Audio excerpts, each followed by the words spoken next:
something.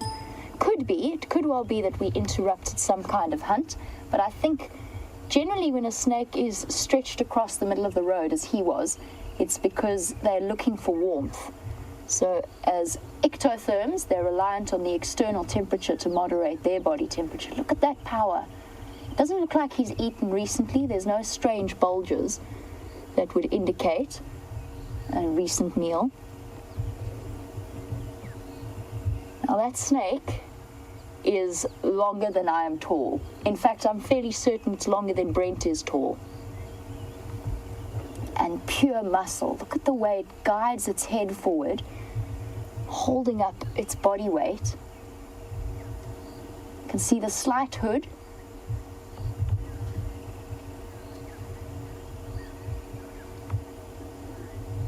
No. Gerard, you are absolutely right. Not a snake we want to find in our kitchen. I know that many of you have been updated as to the saga of the spitting cobra that was spotted on the microwave of our camp. They are lightning fast, as are all snakes. Their speed is not to be underestimated. Their reflexes are not to be underestimated. That being said, as I mentioned, it's purely a fear response that causes them to lash out at people, and it's actually incredibly unusual for a person to be bitten. It does happen. It is one of those aspects of life out in the bush, and I'm sure if there are any viewers in Australia, you're also very familiar with the more deadly type of snakes that occasionally... Oh, he's got an injury there. What is that? There's some kind of puncture wound there on his side. You can see the smoothness of the scales. I love snakes. I think they're extraordinary creatures.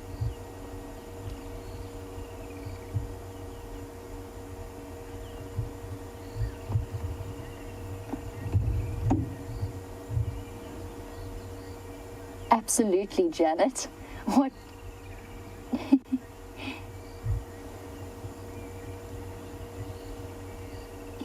Janet, who's watching in Canada, Janet's going to be paying us a visit soon, coming across to Voyatella, which is the lodge on Djuma where we operate. And Janet, you're wondering who's going to make sure that he isn't a companion in your room. It definitely is, by the way, Janet, the best mamba sighting I've ever had in my life, actually. So I'm glad that you're enjoying it. And don't worry, there are plenty of staff members that double-check the rooms beforehand. There are screens all across to keep them out. And again, very, very unusual to find them in human habitation. They're actually terrified of people.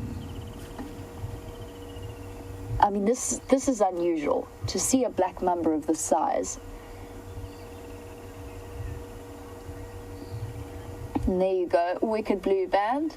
You wanted to know how rare this is. Well, this is the first time I've ever had a black mamba sighting like this. Usually they are over in a split second as the snake dashes into the hole, or a termite mound, or a log, or something. And obviously you don't go trying to play with black mambas to try and see them again. So to have this opportunity to really study the snake in motion, it's a first for me, and I've been out here years in the bush. Very, very unusual in a black mamba's case. You get to see puff adders, which are slightly more slow, or boomslangs.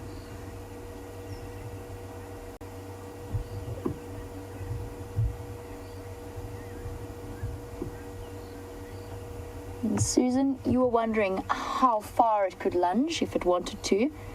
And Virtual Tourist, you were saying how fast can it lunge, because it makes you a little bit nervous. In terms of how far it can lunge, it can lift up about 2/3 of its body weight and strike forwards. I can't remember the exact speed, but I can say that it's faster than any kind of lightning reaction that we might have. Luckily, my foot came down on the brake very quickly, because I would hate to have injured the snake, which is what we would have done, which is why it reared up in the first place. In terms of... But we've not given the snake any reason to strike. We've also given it plenty of space now. It's moved off into the safety of this tree. It's still slightly flared around the neck, which I think is either in response to us or to some other kind of threat. I haven't seen any birds mobbing it, so I think it's still feeling slightly unsettled at our presence. But it's relaxed enough to be in that particular bush willow.